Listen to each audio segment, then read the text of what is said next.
I'm like, where's Chris going? He's leaving me. Oh, all right. Wow, I've been raised to know that you never let a captive audience go to waste. Chris, don't quit your day job. Where's Chris at?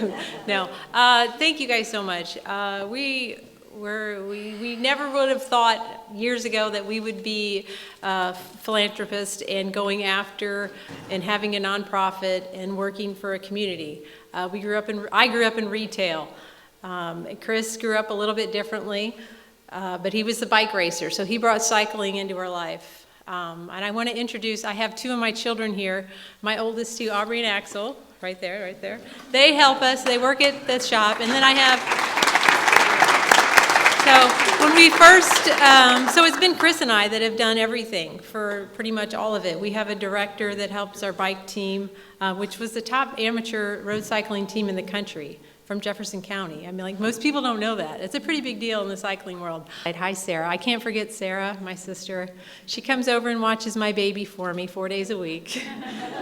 Thanks, Sarah. And then Cindy always helps out, too. She's here. So I just encourage everyone, you don't even have to think about getting your pocketbook out if you want to help them make the community better. It always helps, because without Home Service Oil, who has almost raised $70,000 this year, to put bicycles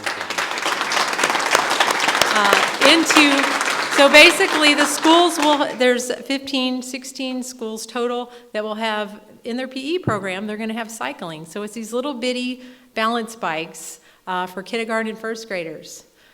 Because kids don't get the opportunities that we got. There's this misconception that they get all this opportunity because everything is so convenient and at their fingertips. But there's so much of the world they're missing out on because of the addiction and the time and the focus on what is at our fingertips. So it's up to all of us to try and change all that. And I truly encourage you to push your children and the people you know into what they're passionate about, because that's also can become quickly lost in the world we live in right now, which is, which there's a lot of convenience factors and focus that's being lost in the outdoors and nature and family and tradition, which, wow, what an amazing thing you guys have with tradition and wine, and kudos to you. What a great community we live in. Not only is it beautiful, but we have beautiful people here and so much to offer. Chris, do you want to say anything? We are a team, by the way. Yeah, the cool thing about the bikes, even though the kids are not riding bikes as much these days, when we presented the bikes to our ladies and the kids that came out there, and Home Service Oil was out there and we built them, the kids were like, wow, we're going to ride bikes today. Look at this. Oh, it's so cool. Even if they don't know how to ride, they still see a bike and they're like, whoa, that's cool. Can I get on it?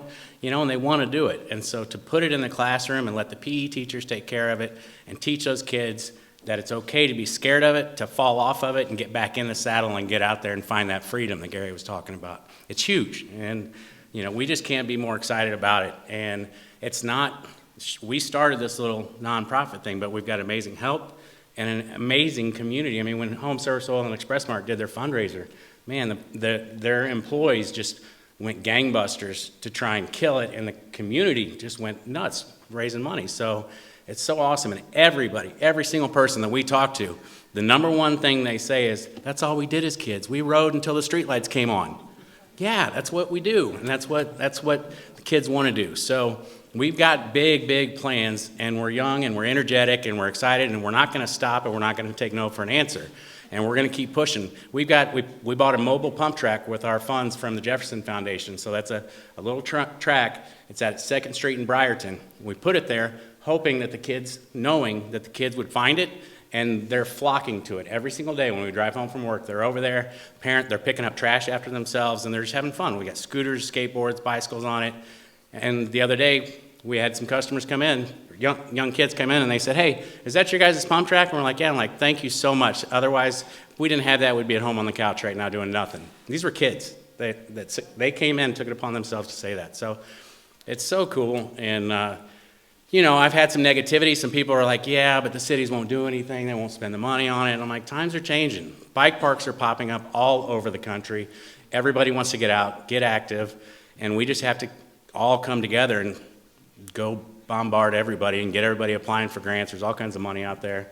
And it's healthier kids, so we're infiltrating through kindergartners to then go home, take it to their siblings and their parents, and get everybody out and get healthy. And guess what? Our community is going to be healthier and happier, and we're going to live longer, and everybody's going to want to come and live in our super cool community. So thank you guys very much. We're very honored and very humbled.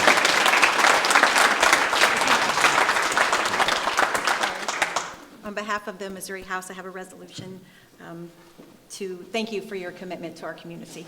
Thank you very much.